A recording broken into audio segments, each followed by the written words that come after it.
Hello guys, good evening. এখন বাজে 6টা। তো রুম থেকে একটু বেরিয়ে বললাম একটু ঘুরতে যাবো বলে, আশেপাশে ঘুরবো, রুমের আশেপাশে। আর এইদিকে একটা ব্রিজ আছে অনেক বড়, তো চলো তোমাদেরকে ব্রিজটা দেখাচ্ছি। আর এইটা হচ্ছে তিস্তা ব্রিজ, অনেক বড় ব্রিজটা। এই যে ব্রিজে চলে আসলাম, ব্রিজে এসে আমরা একটা ছবি নিয়ে নিলাম। अपने सनम को प्यार से हमको थोड़ा देखा कीजिए।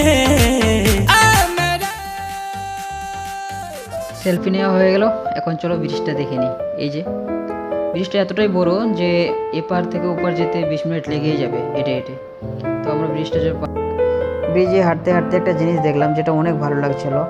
আমাদের চারপাশে শুধু পাহাড়, আর আমরা আছি পাহাড়ের মাঝখানেই, যেটা অনেক ভালো লাগলো আমার। ঠিক আছে, চলো এখন বাড়ির দিকে যাওয়া যাক। আর এই যে বাড়ির দিকে আস্তে আস্তে সন্ধ্যা হয়ে গেল।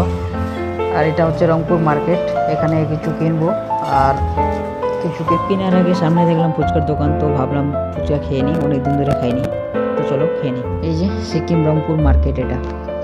ওকে গাইস, আমি রুমে চলে আসলাম। আর তোমাদের যদি ভিডিওটা ভালো লেগে থাকে তো লাইক, কমেন্ট, শেয়ার, সাবস্ক্রাইব করে দিও। ধন্যবাদ।